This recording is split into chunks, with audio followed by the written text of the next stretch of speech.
राधे राधे महाराज जी। महाराज जी, मैं अपने अतीत को छोड़ नहीं पा रहा हूँ, भले ही वो मुझे तकलीफ देता हो, क्योंकि मैं उससे गहराई से जुड़ा।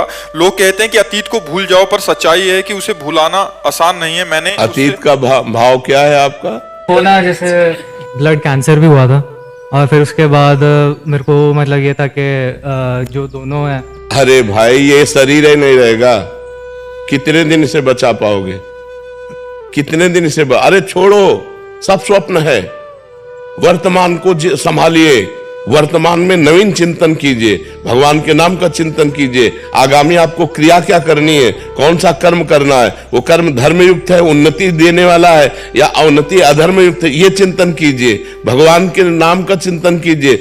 भूत का चिंतन क्या? नहीं, वो मेरे को तकलीफ नहीं देता, मतलब वहां से तो ये है कि मैं मजबूत। समय वर्तमान का गया कि नहीं? वर्तमान का समय भूत में गया कि नहीं? आप विचार करो, हमारा जो वर्तमान का मिनट है, वर्तमान का सेकंड है, वो भूत के चिंतन में जा रहा। भूत तो बीत गया है, भूत तो बीत चुका है, और उसके बीते हुए में वर्तमान को हम खो रहे हैं, तो हमारी मूर्खता है कि नहीं?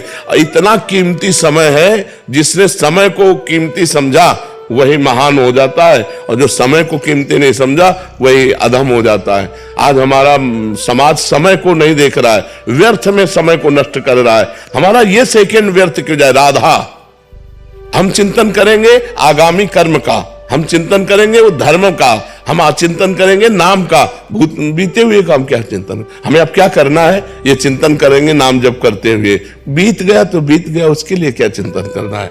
भूल नहीं पाते तब तो बहुत बड़ी कमी हो रही है। उसको भूलिए और आगे बढ़िए। अगर आप सही माने में अतीत का चिंतन करने वाले, तो मां के गर्भ में कितना कष्ट हुआ आपको याद है? एक सेकंड का भी याद है? गया ना भूल के गर्त में, गया ना? ऐसे इसको भी डालो, भूल के गर्त में डालो। वर्तमान को नाम जप में लगाओ, वर्तमान को भविष्य में हमको क्या करना है इस चिंतन में लगो, नाम जप करो। और एक चीज और थी, जैसे मतलब वस्तु हो गई या फिर इंसान हो गया, पूरा देने के बाद ना मतलब ऐसा रहता है कि छोड़ने का मन नहीं करता। किसी वस्तु या इंसान को अपनी तरफ से पूरा दे दिया, मतलब हर उसके चाहे वो दोस्ती हो या फिर बाद में फिर उसको यहाँ सच्चाई नहीं है। यहाँ ना कोई सच्चा दोस्त है, ना यहाँ कोई सच्चा पति है, ना यहाँ कोई सच्ची पत्नी है, ना यहाँ कोई सच्चा पुत्र है। भगवान ही रोल कर रहे हैं, और सब जाएंगे यहाँ से अपने अपने समय में। अपने समय में सब जाएंगे। हमको झूठा रोल करना है, पत्नी से पति का रोल करना है, पुत्र से पिता का रोल करना है, मित्र से मित्र का रोल करना है, लेकिन किसी से कुछ रोल नहीं। कबीरा खड़ा बाजार में, सबसे पूछे खैर, ना काहू से दोस्ती ना काहू से बैर। ऐसे चला जाता है व्यवहार। हम ऐसे ही करेंगे दोस्ती वाला, हाथ मिला के, लेकिन कोई दोस्त नहीं। हमारे भगवान के सिवा कोई नहीं। तब तो निपट पाओगे, नहीं तो अभी पहले उसमें बैच में कह रही थी कि हमसे उसने प्यार किया, फिर कहा कि हम ब्याह करेंगे, फिर हमारे साथ गलत संबंध किया, फिर उसने छोड़ दिया, मैं उसे भूल नहीं पाती हूँ। ऐसे शरीर के साथ में विचार करवा लिया, ऐसे गंदी बातें में उतर गई। कोई मर्यादा ही नहीं, कोई धर्म शास्त्र की आज्ञा का पालन ही नहीं, कोई गुरुजन नहीं, कोई बड़ा नहीं, किसी की आज्ञा। यही तो हो रहा है, यही हो रहा है। ये सब रुकेगा तभी जब अध्यात्म की जागृति हो जाए, विवेक की जागृति हो जाए। नाम जप करो, ठीक है?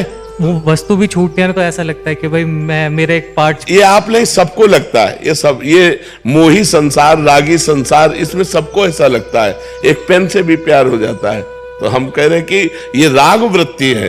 राग मत करो, यहाँ सब कुछ नष्ट होगा, यहाँ सबका नाश होगा, पक्का समझो। जैसे कसाई वाड़े में हर पशु के गला सा चलेगा, ऐसे यहाँ सब मरोगे। आज नहीं तो कल, कल नहीं तो परसों हमारा नंबर आने वाला है, जाना है अपने लोगों को यहाँ से। अब क्या करके जा रहे हैं, ये खास बात है। जाना तो सबको है, क्या करके जा रहे? नाम भगवान का जप लो, भजन कर लो, अध्यात्मवान बनो, परोपकार कर लो, दूसरों को सुख पहुंचा लो। यही तुम्हारे साथ जाएगा, यही मनुष्यता है। और यहाँ तो देख लो, हाहाकार मचा हुआ है। कैसी राक्षसी वृत्ति बढ़ती चली जा रही है। तो बिना अध्यात्म के ये पशुता, ये राक्षसी वृत्ति नहीं जाती। इसलिए सब लोग अध्यात्मवान बनो। कोई मांस मत खाओ, शराब मत पियो, पराई माताओं बहनों की तरफ गंदी दृष्टि मत रखो, जुआ मत खेलो।